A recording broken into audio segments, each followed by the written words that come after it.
Hi folks, today we're going to talk about the Graham Anvil. 142 pounds, double horn design, 1 1/16 Hardy, half-inch Pritchell. We have our round swages over here.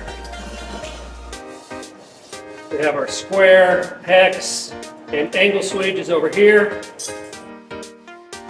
Bolt slots to use lag bolts to attach it to a stump. Or with our stands, a 4-inch C-clamp will attach it to the stand, just like that. And a 1-inch cutting shelf and 4-inch horn, because knife makers aren't farriers.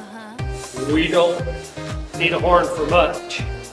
We also have a pre-radius section right here, so you don't have to. Nice sharp edges that can be dressed as you get them. You want to use the swages inside, use your swage like that. You take your stock, you lay it in there and hammer it that way. Hope you enjoy the anvil.